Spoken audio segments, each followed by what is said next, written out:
तर आज मी बनवणार आहे डाळ बाटी। तर चला मग आपण रेसिपी बघूया। मी गव्हाचं पीठ 3 वाट्या घेतलेलं आहे आणि कढईमध्ये 2 चमचे तूप टाकते। आपल्या तूप एकदम कडकडीत असं गरम करून घ्यायचं आहे आणि इकडे सोबतच मी अर्धी वाटी रवा घेतलेला आहे, बारीक रवा आहे। 3 वाटी गव्हाचं पीठ आणि अर्धी वाटी रवा असं आपल्या प्रमाण घ्यायचं आहे आणि त्याच्यामध्ये पोहे खायचा छोटासा 1 चमचा आपल्याला ओवा टाकायचा आहे हातावरती चोळून आणि थोडीशी हळद आणि चवीपुरतं मीठ। तुम्ही कधी ट्राय केली आहे का डाळबाटी? नसेल ट्राय केली तर नक्की ही रेसिपी बघून डाळबाटी तयार करा, खूप छान आणि टेस्टी लागते। पीठ, रवा, ओवा आणि हळद आणि मीठ पूर्ण मिक्स करून घेऊ एकदा। तर इकडं म्हणजे तूप पण गरम झालेलं आहे, तर अजून एकदा आपल्याला पूर्ण मिक्स करून घ्यायचं आहे आणि एकदम सोपी रेसिपी आहे। असं मला सुद्धा वाटलं तर डाळबाटी म्हणजे खूप अवघड आहे की, पण नाही, एकदम सोपी रेसिपी आहे। आणि सुरुवातीला मी रेसिपी ट्राय करून बघते आणि नंतर तुमच्यासोबत मी रेसिपी शेअर करते। तर ह्याच्या अगोदर मी शॉर्टमध्ये सांगितलेलं होतं की सुरुवातीला डाळबाटी बनवलेली आहे म्हणून, त्यावेळेस मी स्टार्टला बनवली होती, इतकी छान झाली होती ना, म्हणून आज तुमच्यासोबत रेसिपी शेअर करत आहे। तर बघा माझं पीठ मळून झालेलं आहे, ते अर्धा चमचा तेल टाकलेलं आहे आणि अजून एकदा परत एकजीव करून घेते आणि 15 मिनिटासाठी आपल्याला झाकून ठेवायचं आहे। आपलं पीठ भिजत आहे तोपर्यंत मी इकडं डाळ शिजायला टाकते। तरी कोणी कोणी सपक डाळ पण खातात, पण मी सांबारच बनवते, बट्टीसोबत सांबारच छान लागतं मला, म्हणून इकडे सांबार बनवायला घेते। तर डाळ स्वच्छ धुवून घेते आणि बटाटा 1 आणि अर्धा टोमॅटो डाळ शिजतानाच टाकते। जसं आपण सांबार बनवतात तसं सांबार आपल्याला बनवून घ्यायचं आहे बट्टीसोबत। तर हळद आणि मीठ टाकून शिजायला ठेवते मी। तर इकडे मी इडलीचं पात्र घेतलेलं आहे आपल्या बट्टी वाफळून घेण्यासाठी। तर त्यात 1 ग्लास पाणी आणि अर्धा लिंबू टाकलेला आहे। तर बघा आपलं पीठ पण भिजून तयार झालेलं आहे बट्टीचं। त्याचे छोटे छोटे गोळे करून घ्यायचे आहेत।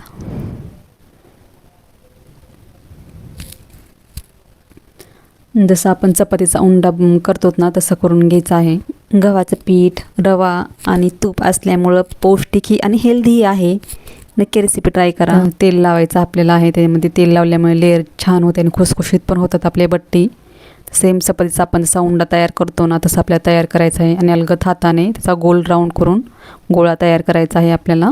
बट्टीचं पीठ मळतानाच एकदम घट्ट असं पीठ मळायचं आहे, जसं आपण पुऱ्यासाठी पीठ मळतो ना त्या टाईपनुसार एकदम घट्ट पीठ आपल्याला मळून घ्यायचं आहे आणि अशाच प्रकारे आपण पूर्ण जे गोळे आहेत तसे तयार करून घ्यायचे आहेत।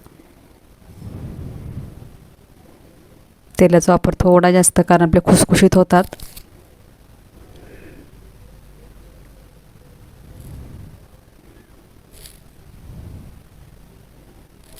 नक्की रेसिपी ट्राय करून बघा, एकदम सोपी आहे आणि एकदम छान लागते। आणि नेहमीच भाजीपोळी खाऊन कंटाळा येतोच ना, मग आज काहीतरी वेगळं आणि भारी राजस्थानी बेत करावा म्हटलं, मग राजस्थानी बेत। तर आता मी इकडं म्हणजे पूर्ण गोळे तयार करून झालेले आहेत। तर इकडे मी इडलीचं पात्र घेतलेलं आहे, त्याला तेल लावून घेते। तेल लावल्यामुळे आपलं पीठ जे आहे ते इडली पात्राला चिटकत नाही आहे। तर इकडं डाळ पण मी शिजत ठेवलेली आहे, झाली माझी डाळ शिजवून। तर इकडे बघा अर्धा लिंबू टाकलेला आहे, कारण आपलं काळं होऊ नये भांडं म्हणून।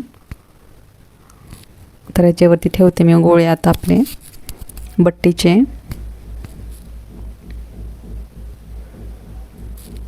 इडली पात्रामध्ये शिजत ठेवल्यामुळं ना आपला गॅसही वाचतो आणि पटकन होतात। तर 15 मिनिटं आता ह्याला वाफळून घ्यायचं आहे, तोपर्यंत मी इकडं सांबार तयार करून घेते। तर तयार झालेला आहे माझं सांबार। मोबाईलचा अँगल जरा चुकलेला आहे।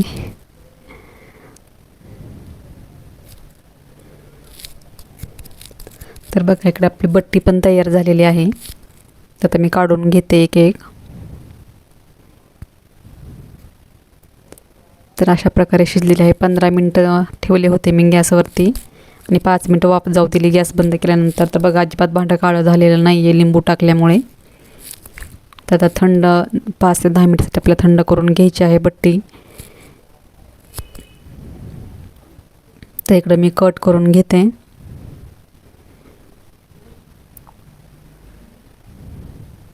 छान असे लेयर पडलेले आहेत.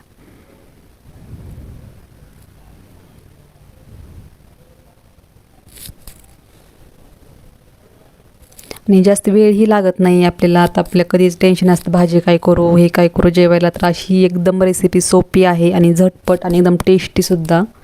तर नक्की ट्राय करा तुम्ही. जास्त वेळ लागत नाही आहे. तर चला इकडं तर माझं तेल गरम करायला ठेवलेलं आहे, तळून घेते मी. पण इथं एकदम खास लक्ष करून तळून घ्यायचं आहे. आपला फुल गॅस अजिबात करायचं नाही, नाही तर मग मधून कसं कच्चं राहील ते. जशा प्रकारे आपण जामून तळतात ना मंद आचेवरती, त्याच प्रकारे आपल्या बट्टी तळून घ्यायची एकदम मंद आचेवर, म्हणजे पूर्ण तळली जाईल. आणि जर आपली बट्टी छान तळली एकदम खुसखुशीत, तर खातानाही मज्जा येईल. तुम्ही कधी ट्राय करताय मग अशी बट्टी? नक्कीच ट्राय करा ही रेसिपी बघून. आणि खाताना एकदम गरम गरम सांबर, गरम बट्टी त्याच्यावरती आणि तूप नंबर 1 लागतं. तर नक्कीच रेसिपी ट्राय करून बघा. तर बट्टे म्हणजे पूर्ण तळून झालेली आहे ती. आता बाकीच्या पण पूर्ण बट्ट्या तळून घेते. तर बघा तयार झालेली आहे म्हणजे बट्टी. नक्की रेसिपी ट्राय करा. एकदम खुसखुशीत अशी झालेली आहे. रेसिपी आवडल्यास सबस्क्राईब करा, लाईक करा. खात राहा, मस्त राहा आणि सगळ्यात महत्त्वाचं आनंदी राहा. भेटूया पुढच्या अशाच रेसिपीमध्ये. बाय.